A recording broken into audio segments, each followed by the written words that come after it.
From Springtide Research Institute, this is 13 to 25, a podcast where we explore how young people ages 13 to 25 grow into identity, spirituality, and well-being. Through research and real conversations, we hear directly from youth and young adults, as well as the experts and practitioners who walk alongside them. We're here to share lived experiences, big questions, and hopeful insights into what it means to support emerging generations today. In the between of being and becoming, this is 13 to 25.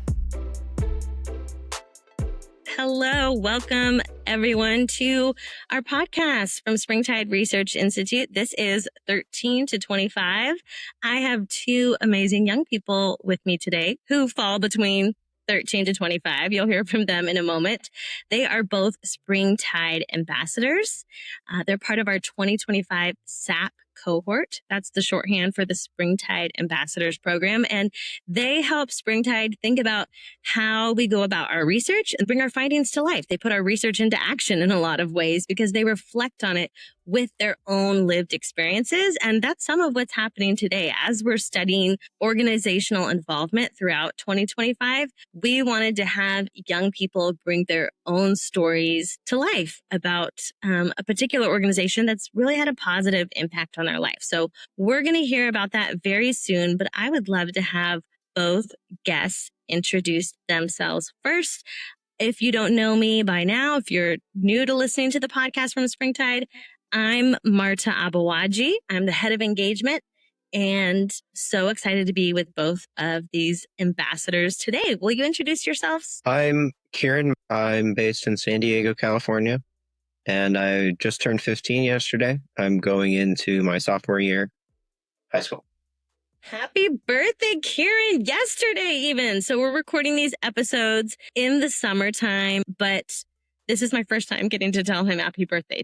We will have our Springtide Ambassadors Program meeting later this week, but we will definitely be giving you birthday shout outs, Kieran. But so happy to have you join us. What is just one activity you particularly enjoy? I know we'll get into an organization that's been important to you, but is there even just like a hobby or interest that you identify with or, is a big part of your personality even? Yesterday on my birthday, I didn't do much. The only thing I went to and did was I went to D&D in the afternoon. Is that Dungeons and Dragons? Yeah. Okay. I want to make sure I'm getting the D&D correct. Yeah. So it's like a D&D club, or is it like a venue that hosts D&D? Yes. It's at a local bookstore, first and third Sundays. So you knew on your birthday, this lines up perfectly. It's on a Sunday this year.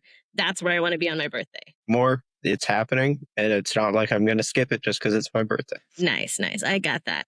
Okay, so that's a perfect example of a key part of who you are and a hobby that you enjoy. I love that. Okay, let's hear from our next guest. Hello, I'm Astrid. I'm 22 years old and currently I'm in Tennessee. I'm a recent graduate and an incoming master's student in business tax and data analytics. And some of my interests are specifically just being outside, especially growing up in Chattanooga, Tennessee. Which is a very nature city. Specifically, I like hiking and swimming. Me too. I love being outside. And Chattanooga, I know, is a key place to just enjoy the outdoors. You get all 4 seasons in Chattanooga, right? Yes. Yeah. And then now it's a national park city. So, oh my gosh. Sure. The city is a national park. Even. Yeah. Oh, that's really neat. I mean, I grew up in Colorado where there's definitely important national parks, but we usually had to drive to get to them. So to have it kind of in your backyard, so to speak, is really cool.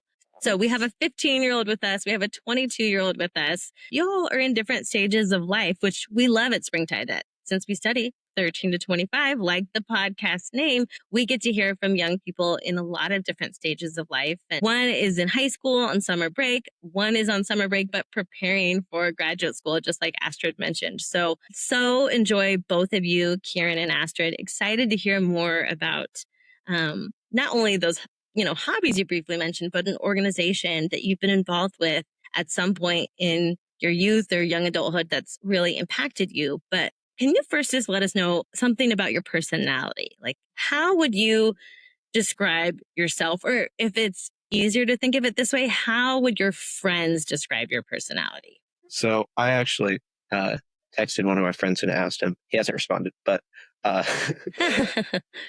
in a few words, I would describe my personality.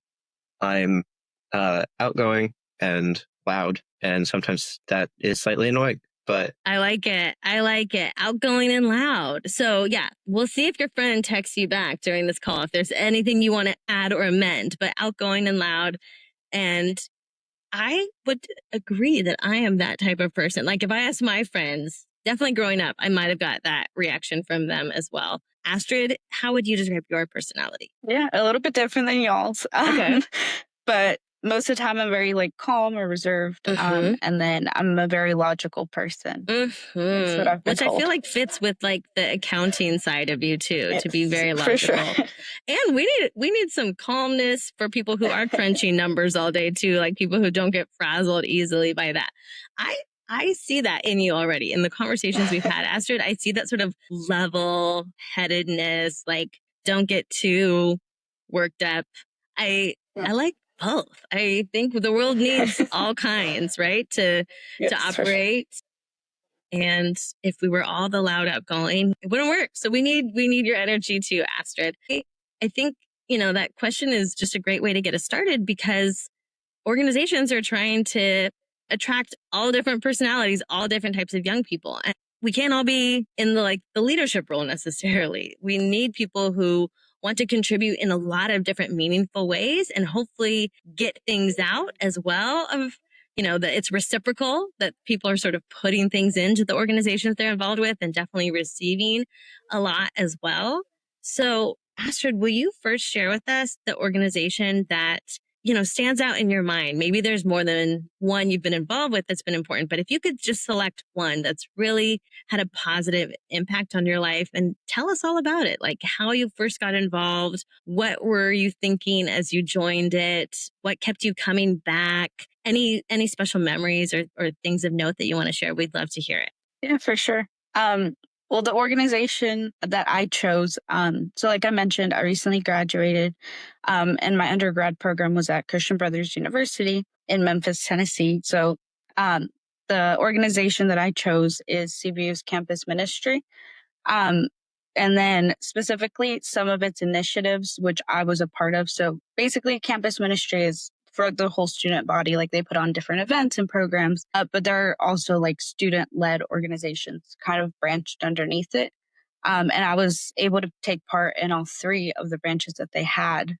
So that was one of the things that I really enjoyed the most being part of, especially since I joined my freshman year. So I was in there for 4 years. Yeah, so I the kind whole of got to time. see, I kind of got to see how it evolved and kind of like my individual contribution to that as well. And then the reason that I joined, so freshman year, it was like the first weekend of school. And I knew, so I'm Catholic, so I kind of knew like I wanted to be a part of that part of, I guess, campus life. And so I went to mass, and then later they had kind of like a informational session. And I think that would be one of the things that kind of kept me going as well, aside from my faith, but also the fact that there was a lot of opportunity in there just because like my freshman year, it was kind of after COVID.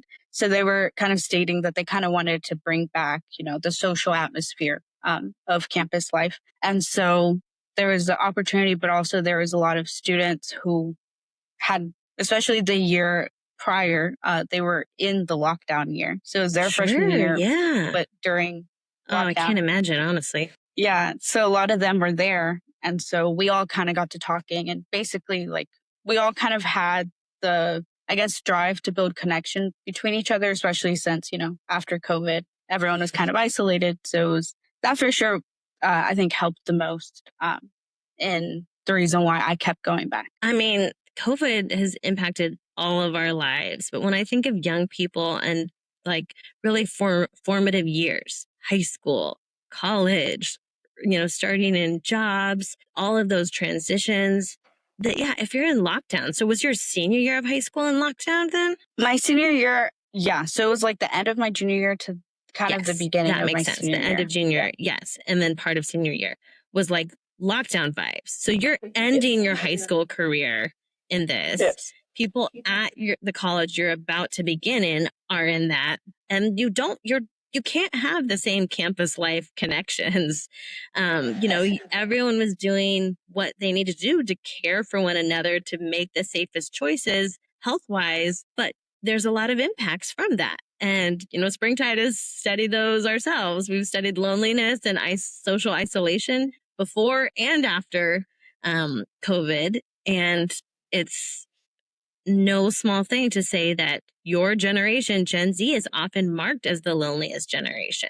So that's already before the impacts of COVID. And then you have all of the sort of lockdown moments that you can't have the same relationships and in-person connections happening. So I imagine your campus environment was hungry for these connections. And you're starting out school and wanting them because of the way high school in some ways ended for you. So yeah, what are some of your favorite memories of different programs or relationships built? Or what could you highlight about some of the favorite things you got to help build or contribute to in those 4 years? Yeah.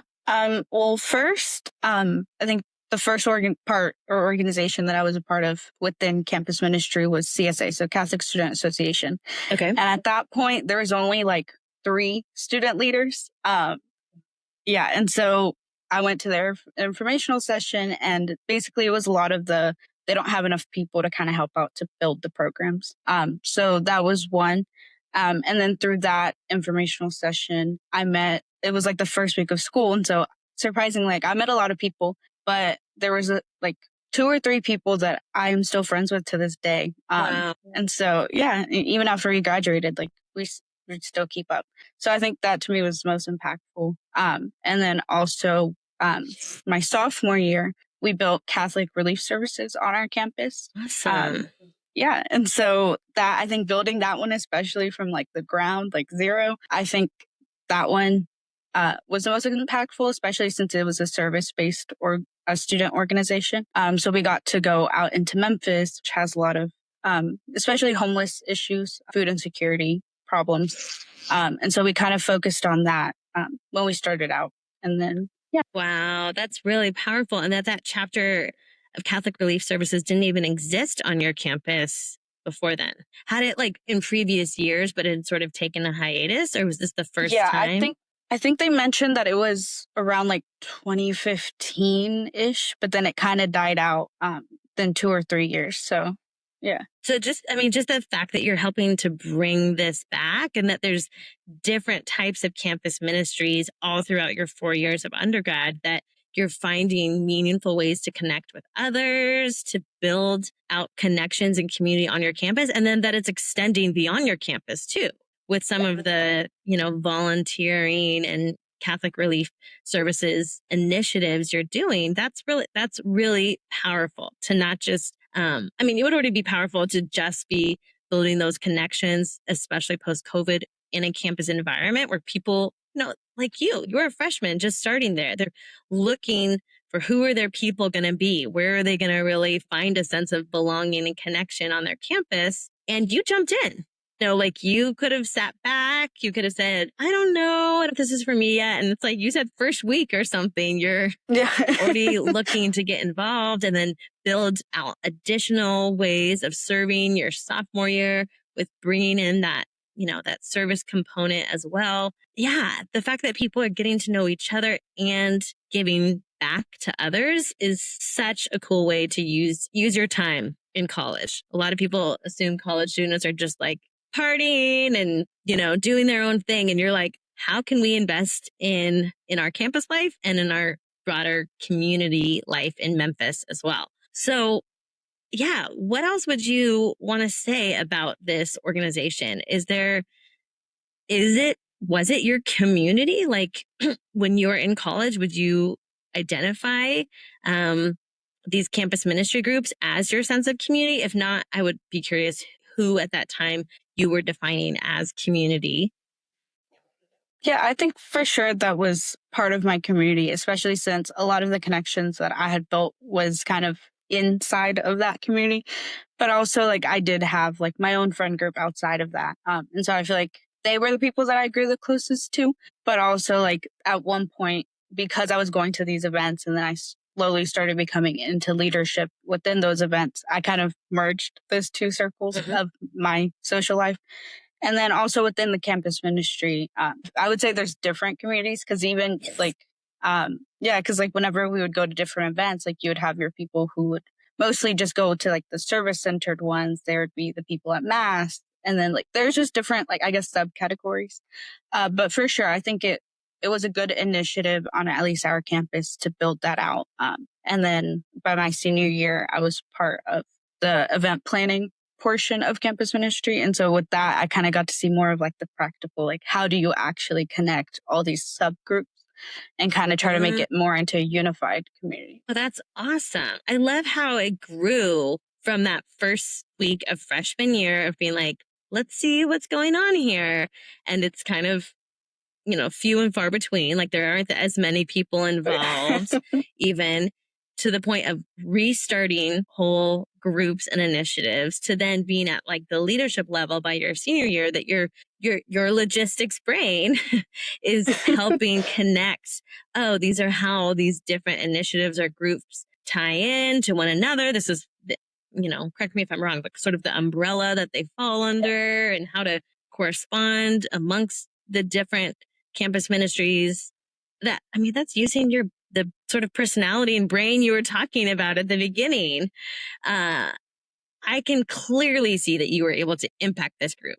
I imagine the Catholic Relief Services group still exists now. Kind of. Well, I think with that, we kind of built like two like very like distinct projects that we had going on on our campus. So it was, those two still exist. But just, I guess, towards like the later end of the year, we kind of talked to like, because it was just a student organization, so it wasn't directly under campus ministry. Okay. But we worked kind of always so close together to the point that we kind of just handed over, but we did kind of make sure that those two main objectives or initiatives that we had on our campus. So we had a food pantry on our campus for students. So it was like free food, snacks, hygiene products.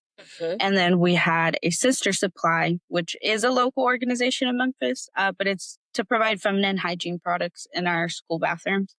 So those are the two things that we for sure wanted to keep around. So the initiatives are still there. Some of the, I guess, students who were part of it, they're still helping out.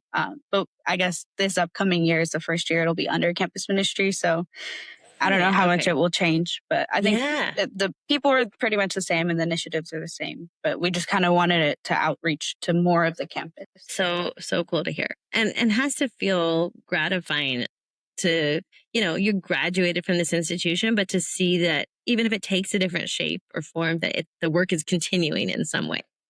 Yeah, for sure. I mean, that was the only thing like we kind of wanted. Like as soon as we kind of started noticing like, oh, who is going to take it over? Because it was a big project. Like there was, at least when we started, there was like 10 of us. And then just like, as school gets harder, people get jobs, you do internships, kind of leadership has to start shifting down towards like the younger grades. And then some of them, like they just stated they weren't ready for leadership, and that's fine. So that's why we're like, okay, how do we get someone who is a leader in a leadership position who is willing to guide them? And I think that's what we did towards the end. And I think to me, that was the best solution, especially if we wanted to keep it going. For sure. I mean, this sounds so student-led, student-run, that you're really passing the baton in powerful ways to other students, but also being receptive to when someone doesn't feel like it's quite their place or time to step into different leadership roles.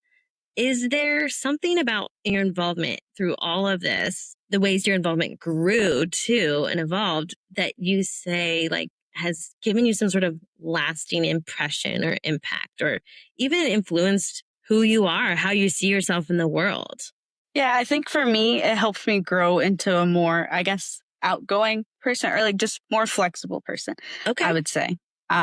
Just like I did mention, I am most of the time very introverted, very quiet. But especially once I started kind of growing into leadership, like, yes, that's still important because, like you said, like, you need the practical, logistical side, Yes. but also like you do also need the aspect of connecting with Mhm. students. So I think for sure that helped me the most because I'm pretty good at individual connections. Yeah. Like, let's say we're in a group, I'm not the most outgoing, loud Mhm. person there. So I think for me, kind of honing in into that side of myself was very interesting.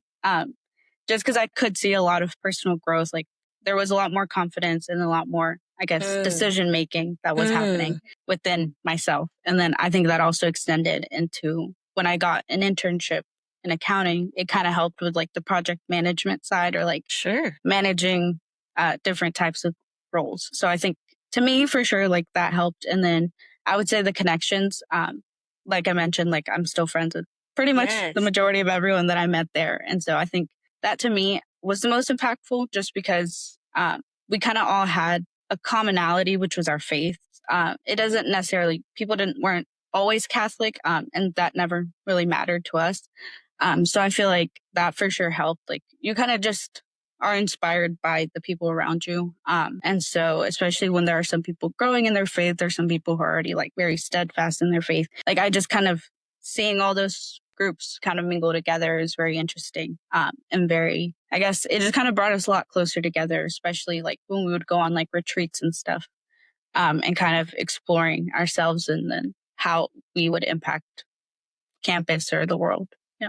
Absolutely. Oh man, those were really fantastic examples you gave. It grew your confidence, it grew your project management. Like, these are things you're taking into your career and you're in your next stage of life, I imagine, with graduate school, and building out those connections that are still with you even after graduating. So I've loved hearing about this, and just kudos to everything you did in campus ministries, the ways you let yourself be stretched and maybe get out of, comfort zone spaces each year in different ways, it sounds like. And then, yeah, you really were giving and receiving a lot through that whole Definitely. experience. So wonderfully put. I'm learning as we go, folks. I don't know what examples are being brought to life, but I would love to hear the same from you, Kieran. Yeah, what's an organization you've been involved with that stands out, that's really had a positive impact in your life? So I feel like you have a guess of what I'm going to talk about. You're a music guy, so I'm Yeah. wondering if it's going to be something related to band or music. Yeah, it just might be. So I'm probably going to talk mostly about marching band, but I will extend it to band in general. Awesome. Maybe talk about like the last few years before high school. Okay. But speaking of which, the first experiences I had with marching band, because I have a sister who's 2 years older. Mhm. So she had been doing it for 2 years, and and my mom is very involved in, she's going to be less so this year, but this coming year. But this past year, she was like president of the Music Boosters. Got it. So Yeah. my family is very involved in the band. So I had been kind of there helping out since I was in 7th grade. And Wow. everyone, like, I already was making friends with people. Like, I knew who was going to be my like section leader. I knew who I was going to be friends with. Wow. And Yeah. then Most people don't when I have got that there- experience, I imagine. Yeah. So then when I got there, it felt like I had already been there for a couple years. So it was never really a question of if I was going to go into it, because like everybody would be like mad at me, everybody who I had already become friends with. But it was never like I didn't want to. So Yeah, it was kind of an expectation, but you genuinely wanted to be Yeah. involved yourself. I could have not done it. I just didn't. So I feel like it hasn't had an incredible amount of time to shape me, but it will. Because you just finished freshman year. Yeah. And just finished the first year of actually like playing a show and actually like marching on the field. But I realized I actually did more in the previous couple years in terms of like helping. Yeah. Like, Yeah. If your mom's, leading the booster club for it, like you said, I'm sure you were volunteering and you already knew a lot of the older students that were going to be there, a couple years ahead of you when you're entering high school. So yeah, you had an advantage definitely to know like kind of what you were getting yourself into. And you'd been honing your craft with playing already playing French horn for years. How old were you when you started French horn? I started in 7th grade. Oh, really? Yeah. It was always kind of a thing of like, I wanted to be in band, but I played piano since I was like 6 or 7. And Okay. then, but I haven't like consistently. I stopped when I was like 9. And I tried again recently, but that's not important. And then I was like picking up instruments throughout like 3rd grade. I was playing one thing. 4th grade, I was like playing trumpet. Like going into band, I was going to touch on some of the memories. I feel like what everyone always says, it's never the music. It's always the people. It'll always be the people. I love that. Like we were talking about it. I had some of my friends over for my birthday. No one remembers the show like 3 weeks later. If you tried to get us to play it, we would all be very like confused. Rusty already on the music you've been practicing. Yeah. Get that out of your head as soon as possible. But stuff like the bus rides to competitions and the like during a football game when we're playing pep band and we're all in the stands together and just like during a comp, like looking around at each other and just feeling the connection is the reason everyone always comes back. So if I had to pick, I don't think I can pick a specific memory because I don't remember much. But I feel like that's always going to be true. It's going to be freshman year. It's just kind of like a blur. Sure. But the bus rides both directions from competitions, like go over usually in the morning and then stay there all day, come back late at night sometimes.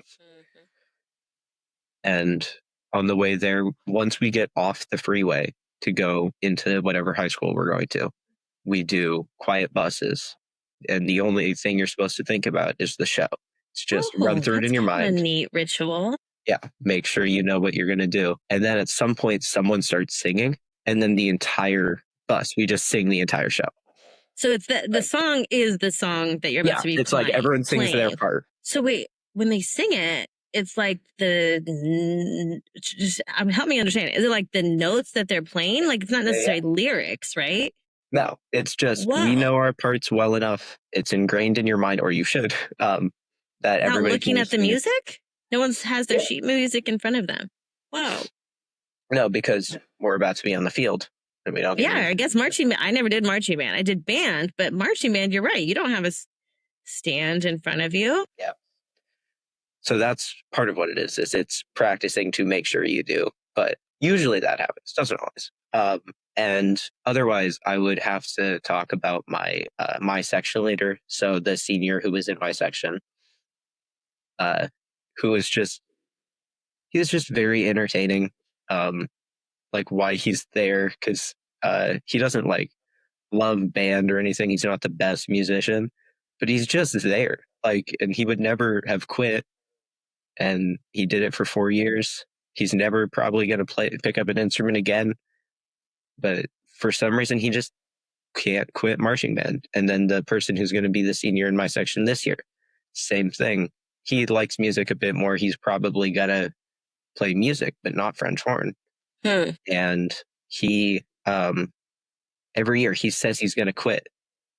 And then when they hand him his elective card, it's just marching band. Oh my goodness. Yeah, it sucks you back in a good way, right? Like it's the people, like you said, more than even the music, which is beautiful and powerful that you're creating together. But these relationships and connections are what keep people coming back, it sounds like clearly. And what a cool visualization. I love this, does this come from the director to do Quiet Bus and then organically people start singing their parts? Yeah. So it's partially has been a tradition at the school, but I think it's also just a general thing most schools do where it's like have some focus time. And then it's just everyone's focusing on the same music and then probably quietly like singing it to yourself if you're a more auditory person.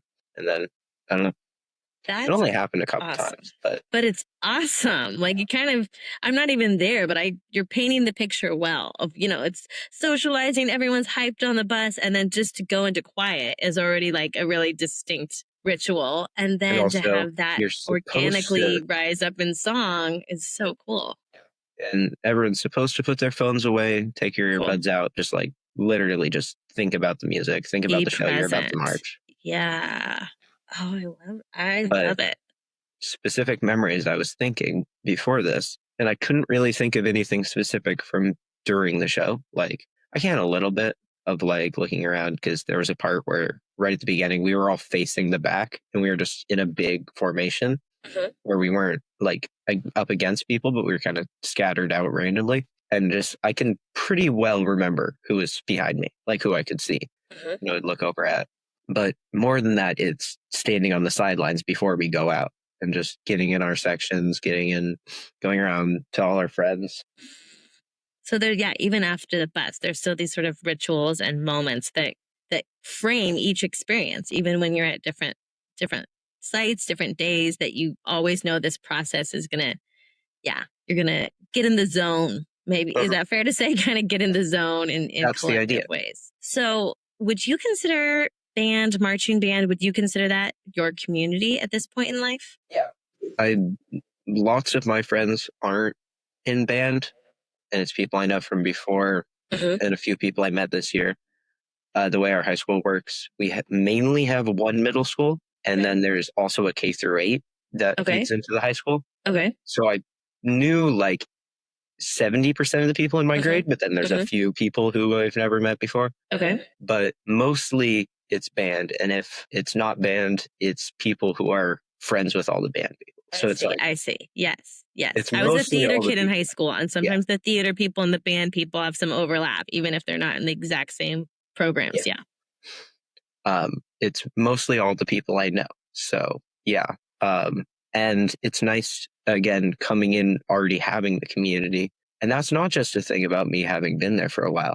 Because we have a band camp the week before school starts, you've met everyone in band. You have all these friends. You have people who you knew from 8th grade band. Yeah. And then you meet seniors, you meet juniors. There's people in every grade, and they're just like naturally your friend.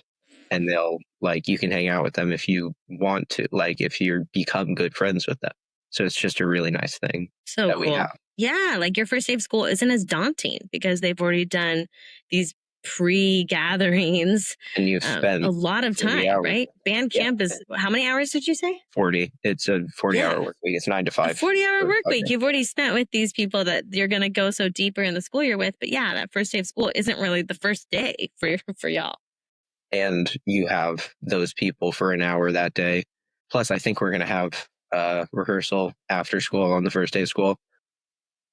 Yeah, you're spending many hours. I could see it very much being your community just for the sheer amount of time. But I also hear where these relationships have already had some longevity to them for you as well. Well over multiple hundreds of hours this year. That's amazing.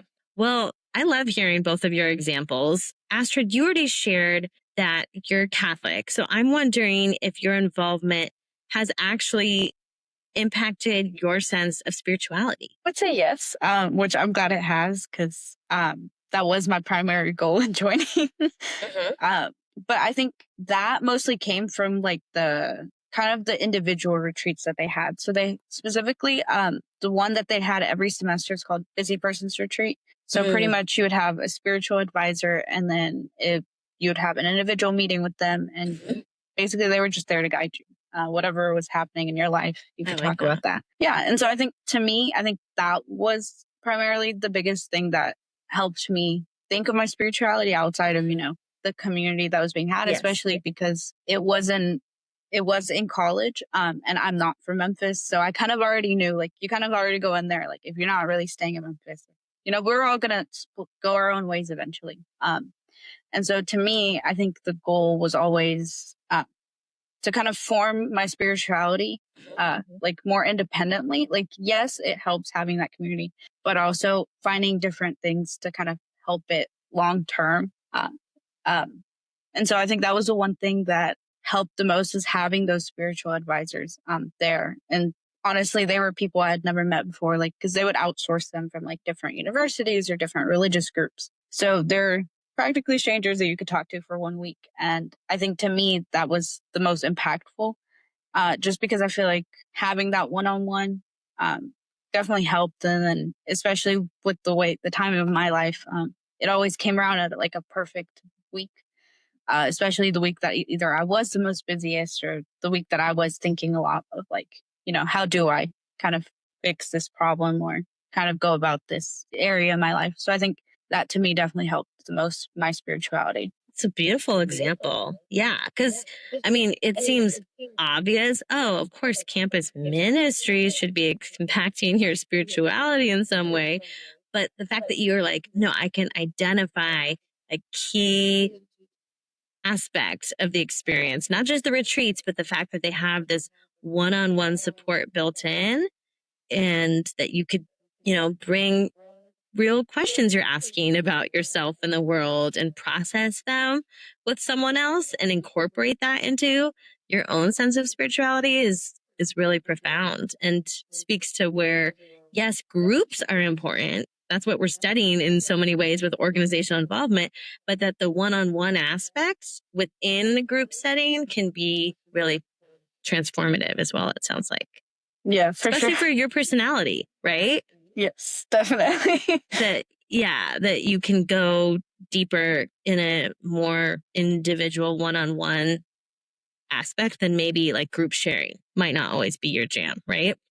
Yeah, for sure. I'm surmising here, but from the little bit you've shared about this, that, when I've led different groups, I try to be thoughtful about that not everyone wants to share in the large group setting. And some people might need to be in a smaller group setting to really open up in different ways or feel like their voice has a place to even exist and not be, intimidated by the people that are the loudest ones in the large group. So that's really cool to hear that they were so thoughtful about that in your retreats. Kieran, what about you? How would you define your own sense of spirituality, and has your involvement in band and marching band impacted that in any ways? So I go to an Episcopal church.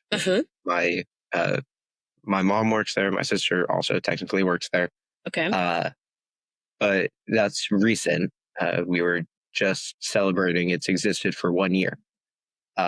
So congrats. That's a cool milestone. Yeah. And my mom was the first employee they hired. Wow. Who wasn't from the diocese. So it's a new development. And previous to that, I mean, the year before that, we've been going to one church, but before that, for a while, we didn't have like an organized church that we went to. We kind of just we'd sit in our house and feel things. But years before that, when I was a smaller child, I went to church. So it's always been a part of my life. And I don't know. I don't really feel like I've been impacted greatly from band, but maybe I have, and I just don't realize it in that way. It's just something that I don't pick up on yet. I feel like I might be able to realize in a few years, like, oh, this is affecting me spiritually. But right now, not really. Well, and there's no right or wrong answer to any of these things. We're just always curious at Springtide about where different themes of spirituality at large sometimes intersects other aspects of life. And for some people, spirituality might be a sense of community or giving a sense of meaning or purpose. That is their sense of spirituality. And sometimes that coincides with another identity in their life. But yeah, I just appreciate both of you reflecting as a Catholic, as an Episcopalian, where these things speak to you or don't speak to you in different ways. But it's clear that both of the organizations you each highlighted in high school settings and college settings, that they were so key in your life for building out a sense of identity and community and belonging. And Springtide has studied for years where campus environments, and that includes both high school and college, where they can better help young people experience a sense of belonging and how that impacts young people's mental health and overall well-being and flourishing. So it's really tremendous that you both can easily identify a place in your school settings that fostered that sense of community, connection, and belonging. I'm wondering, just as one last piece, if you could just briefly say a recommendation you would have for other organizations who want to connect with and involve young people. What do you wish organizations knew or that they would be more thoughtful about? Well, from my experience, I think persistence was the key, especially like the more, at least our campus social life was growing. You still kind of had like those people who were kind of a little bit more reserved, a little bit more like fine being confined in their rooms.